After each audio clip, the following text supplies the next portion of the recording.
and welcome to Tiny Table Talk for The Challenge, Season 37, Spies, Lies, and Allies, Episode 13. Now, before we get into everything that I have whipped up for this video, let's hear a word from today's sponsor. Do you have muscles? If you do, you probably had a muscle or two sore. I know I have. I normally get it from working out or sitting at my computer for far too long. That's when I like to reach to the Charles Warren All-Natural Sweet Ginger Vapor Rub. It is made with 6 all-natural oils and butters. And did I mention that the packaging is biodegradable? Another product I love to use is the Coconut Milk and Oats Body and Foot Powder. It's talc-free, baking soda-free, and cornstarch-free, all while keeping my feet sweat-free, and it smells like fresh coconut cake. And right now, if you go to charleswarrenpresents.com and use my promo code at checkout, you can get a discount. All the information and a link is down in the description below. Thank you so much to Charles Warren Presents for sponsoring this video, and now on to Tiny Table Talk. On this week's Aftermath, Corey talked about how he didn't feel fully invested in this challenge season. He wanted to win, he wanted to come in to win, but the fire wasn't like at full flame, so to speak. I mean, he talked about how in the second round of the elimination, he kind of just checked out. He wanted to go back home. He wanted to be with his family, and that he was going to take next season off, Challenge 38, to be with his family, get that flame rekindled for that win, for the challenge, and then come back even stronger and with a bigger will to win. And that got me thinking of, we should put limits on how many seasons in a row that challengers can play, because I think when you play the game so much, it's a high stressful, high pressurized game. You're pushing your body to the limits every single challenge, every single elimination, and being in an environment where people are constantly lying, could be backstabbing you, it kind of gets in your head a little bit. So putting season limits on players could really help them out in the long run and help their mental health to where everything is not about this game, and that way the players can have a life outside of the game, maybe start up businesses, maybe do something that they would like and have an opportunity to do if they weren't always coming back to do the seasons over and over and over again. And then they wouldn't also be so attached to the show and want to just stay on for as long as possible for that check. I'm sure they would want to stay on as long as possible to get the notoriety, to get the better per diem, and to make it to the finals. But having something back home to work for and work on, I think helps your mindset out. I think it also helps the gameplay, because we would have to have a revolving cast of enough players to keep on bringing on while other players are taking a seat out after doing 2 to 3 seasons in a row. We would have to switch them out. Also, we wouldn't have the same people on over and over again for like 5 to 7 seasons in a row, to where we see the same best friends playing with each other, the same rivalries, the same gameplay, the vets truce holding on so strong. I think it could actually work. What I think could help establish this rule is if the challenge were to pare itself down. Instead of like a 2 to 3 month long season filming schedule, why not pare it down to, say, the All-Stars? I mean, we have a good cast on Season 1, Season 2, and the rumored cast of Season 3, and they're getting those players because it's such a shorter filming time. Even Darrell said at the end of Total Madness, where he was eliminated by Corey, he talked about how this was just too long of a time to stay away from his family for 3 months, and he just couldn't see himself doing a main season of the challenge any longer. But he'll do 3 seasons in a row of the challenge All-Stars. So if we can get some of these All-Stars to come and do the main seasons, why not pare it down? Why not do like 10 to 12 episodes, 24 competitors, and that way we can have a nice revolving cast of both young and old on the challenge, mixing it up. And like they're doing for Challenge All-Stars, you could have back-to-back seasons, and you could have completely different casts on those 2 seasons, and then you could give people a break. I think that would be beneficial not only for us as the audience, but for the challengers inside the game. My opinion is 3 seasons in a row would be the cutoff. If you've done 3 seasons in a row, you have to take at least 1 season break before coming back on. Hearing Corey talk about being burnt out, and you know he loves the game, he always comes back to this game and always wants to win, and no doubt he wanted to win this season, but I think it was just so much pressure and so much stress after being on this show for 3 seasons straight. I think paired up with how long these seasons are and how long the filming schedule is, I just think it started to weigh on him. I mean, he was in the finals the past 2 seasons, so he made it through like 20 episodes the past 2 seasons to get to this season and go 13 episodes. It's a long time. Also match that up with the quarantining process. I mean, he's been away from his family for so long. I just think that it can be too much on the competitors and us as well. And I think that there could be some downtimes and some breaks and some format changes to help not only the entertainment level, but also the challengers and their mental states and us as the audience for the entertainment level. But what do you think about that? Let me know that in the comment section below. And if you agree that there should be a limit on how many seasons that these contestants and these challengers can play in a row, what is your suggestion? Is it 3 seasons? Is it 2 seasons? Is it 4 seasons? Let me know that in the comment section below. This past week's episode was very much wash, rinse, repeat, with the Emerald team winning, their numbers helping them being the agency and getting to vote in anybody that they want. The only thing that was different from this episode from the past 3 was that Corey was the agency vote, but he still brought in a rookie to go up against, and sadly Corey was eliminated. And I want to bring up that Logan talked about how, oh, well, at least a Ruby would win at this moment because there were 2 Ruby players inside the elimination, but I have to say that OG Ruby players have been killing it in eliminations. They haven't been able to take care of business during the daily missions, but in the elimination, they've been steadily kicking butt. Besides Priscilla losing to Ashley, Kyle won against Ed, Emmy won against Bettina, and now we have Logan winning against Corey. I mean, they've won 3 of the past 4 eliminations. Pretty impressive if I do say so myself. But for the 4th week in a row, the winning player in the elimination decided not to infiltrate Emerald, but decides to go to Sapphire team. And so Logan is now on the Sapphire team. The team numbers are 4-4-6, with Emerald still tight with their 6 players. But I have faith. Last episode, we had Josh talking about how great the Sapphire team was. They weren't able to bring the win this episode, but at the end of this episode, this is when Nani was like, yes, the Sapphire team is getting too powerful. What are we doing? Which makes me believe that next episode, Sapphire will win into the agency. Devin talked about a green and blue alliance, so I doubt they will throw anybody into Emerald. My guess is Amanda being the agency vote because of how prevalent Amanda was in this episode, how much she's been stirring the pot the past 2 episodes, how she's been getting under people's skin, and so I think that she will be the agency vote. And it seems as though in the previews to next episode that we could see the crumbling of the Emerald team. I pray it is so. I am praying that I am able to see the prophecy written on the wall, because we see in the previews Josh is talking to Amanda. Josh talked about how Amanda is like a little sister to him and he wants to protect her at all costs.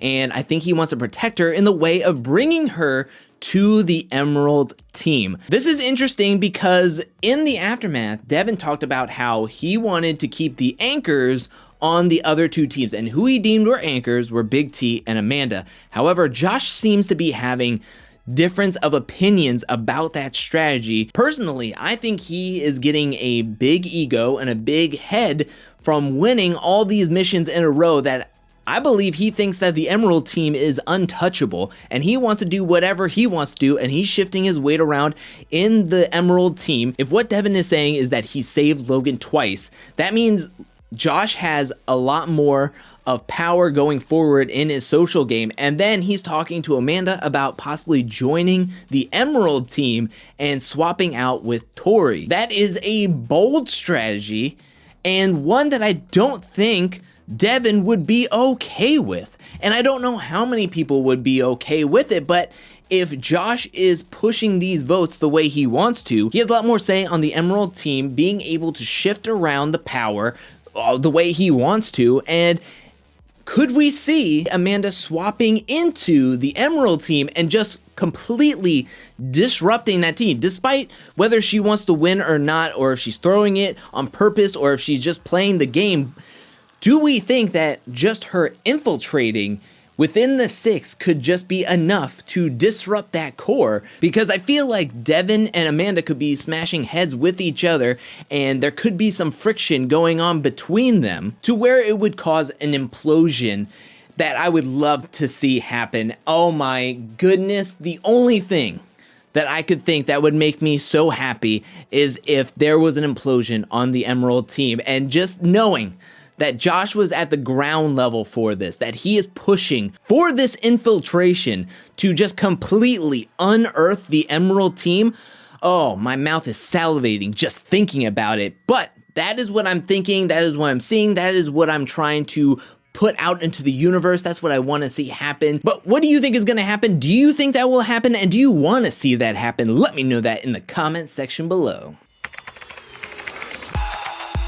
November has finally arrived, and in honor of No Shave November and Movember, I wanted to have a little topic in honor of facial hair and mustaches. And the first question I have for everyone is, who has a better mustache between Emmanuel from The Challenge 37, Spies, Lies, and Allies, Jordan from Dirty 30, or yours truly with this mustache that I've been rocking since November 1st. I'll stand still. Maybe I'll put some split screens here. Let me know down in the comment section below, who has a better mustache out of us 3? You can be truthful and say it's not me. I will only cry just a little bit. But no, you can even rank us from 1 being the best to 3 being the worst out of our mustaches. And if for anybody who was wondering what I would deem the best beard in challenge history, I would have to give it to CT for season 25 Free Agents.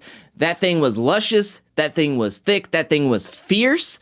I think that Brad will have definitely the biggest beard in challenge history with that wilderness beard coming in the Challenge All-Star Season 2. The what the hell were you thinking facial hair of the challenge, I would have to give it to Bananas in the Ruins. That is a product of its time. That is facial hair that just does not work on Bananas, I feel. That's just my opinion. I feel like he's trying to do the Darrell look, and it's just not working. Darrell has like a patent, and he looks fantastic with that facial hair. But that's just my opinions. Who do you think has the better mustache out of us 3? Let me know in the comment section below. And what do you think is the best facial hair in challenge history? Let me know that down in the comment section as well.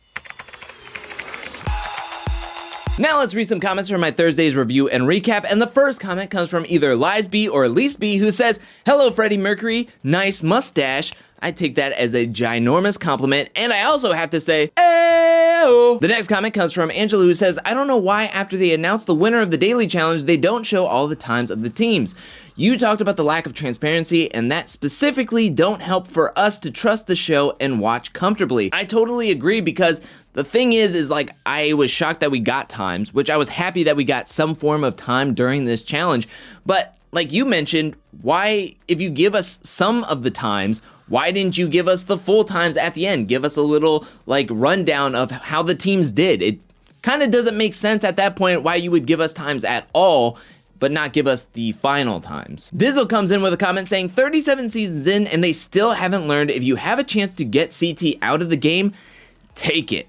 I agree. I think if anybody wants to win these finals, you got to take a shot at CT, and you got to do it sooner rather than later. It is getting down to the wire, and next week you can't even take a shot because it's going to be a Women's Day. But Brenda's coming in with some knowledge here. She says that Amanda said on Twitter that her and Josh made a deal that she would throw the mission and they would put Corey in to save Nelson. Very interesting. So I think Amanda was definitely playing it up in the edit, or the edit was trying to make it seem like she wasn't technically throwing it, but it was kind of obvious that she was not putting in her full effort into the mission. But it makes sense why she would want to save Nelson. Her and Nelson have been partners in previous seasons, and I think that her and Corey just have never really gotten along, so it makes sense why she would want to save Nelson and make a deal. Corey was on Bananas podcast and said that CT was going around saying he was going into the elimination and pick Logan and to switch to the Emerald team because he was tired of being in a 4-person team. However, he then changed his mind and decided not to go in, so Emerald went back to the original plan. How incredible would the episode have been if they would have went through with the plan and sent CT in. That would have been awesome. Jay-Z also backs this up, saying on Tori and Anissa's podcast, the official challenge podcast, they explained that CT was telling Emerald to vote him in so he can replace Emmanuel. They were okay with it, but CT changed his mind in the last minute. I don't understand why they didn't show it. It explains that weird speech he had in the voting layer. That speech made no sense. Even on the second and third rewatch I did of this episode, I was like, what is he trying to say? And I think the editors were trying to make it seem coherent, but it just did not come off well at all. But yeah, I would have loved to have seen that thought process, and then him kind of backing out or going, no, don't throw me in anyways. But yeah, how great would that have been if that would have happened? Even the thought process of Corey possibly going into the elimination and picking CT to go up against. I'm either going to have to face him in here or in the finals, and I'd rather face him here and lose to him or win against him, because there's no way I could take him in the finals and go up against CT. That would have been incredible. Both storylines are like what ifs and different, like splintering off the main timeline or whatever they call it in Loki. Matt comes in with a comment saying another elimination where they just decide to add fire for no apparent reason. Fire doesn't always make things better. I completely agree. The rope being on fire does not make any sense to me. It reminded me of the balls in Total Madness between Jay and Rogan, and they just set the ball on fire and was like, all right, fireball. Sai comes in with a comment about the elimination and the fire, saying, I don't get the safety settings during the elimination. I know the challengers are strong, but they are still human. They don't put any safety mats on the ground. Instead, there's fire. Luckily, Corey fell off by sliding down, but what if he fell off the sides where there's fire, or fell on his back or side? Like, come on, they would rather bring us all the flare, but not safety. Exactly. And going back to the Jay and Rogan, they were so worried about the fireball, about them being protected from the fire, that when Jay gets slammed down and he just says like, all right, let's go, they are just like, cool, let's do this thing. They don't even check him out because he took a very hard hit, and it took him going 2 more rounds and then him not being able to understand what was going on for the producers to be like, oh, we should check him out. It's like, that was baseline safety. Michaelia says, Corey is now 0-2 in eliminations where something is set on fire. It's giving me flashbacks to the soccer elimination in Vendettas. Yeah, that elimination is rough to watch, not because of the unnecessary fire so much, but the soccer skills that went along with it. Peeps85 says, I wish Corey would have won just to see him sabotage Emerald. Boring to see one team dominate. Completely agree. It makes the season predictable. And rooting for Corey this season, I wanted to see him go farther and win this elimination and go farther into the game and make it to another finals. I think it would have been spicier if he would have won to go to the Emerald team, infiltrate the team, and then just start ripping it apart from the inside. Next comment comes from Dario Jr., who says, 1,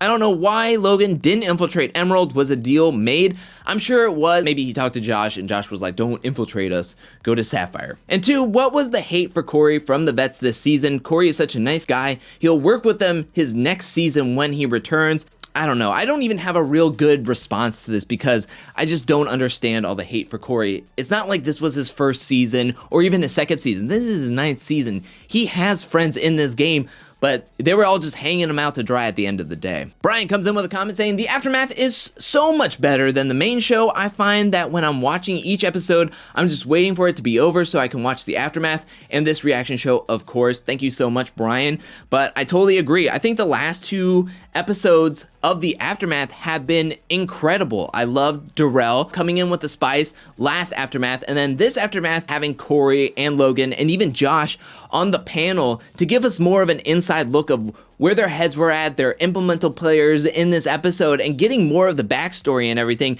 I felt was like so much better than what happened in the episode. I think it really filled in a lot of the blanks, and I loved watching it. I loved hearing Corey be so vulnerable and so like just out there being truthful with how he felt during the elimination, felt during the season. Not everybody's playing that way, and we're not getting the edits of everything that's happening. Like CT wanting to go in and switch to Emerald and then backing out. We're not getting that, and I want to see all that. Hearing everything in the background that we could have gotten, I just feel like we're getting a little bit more of the fluff in the episodes rather than the true feelings of the challenge competitors, which is a little bit frustrating in my opinion. But that is it for this Tiny Table Talk. What'd you think about this episode? Let me know that in the comment section below. Thank you so much for watching. While you're down there, hit that like and subscribe button. I'll be back really soon with more Challenge 37 content. Challenge All-Stars 2 is coming up very soon, and I'm going to be starting coverage on that when it's coming out, so be on the lookout for that. So I'll have content for All-Stars 2 coming out very soon as well as more content in general. But until then, peace.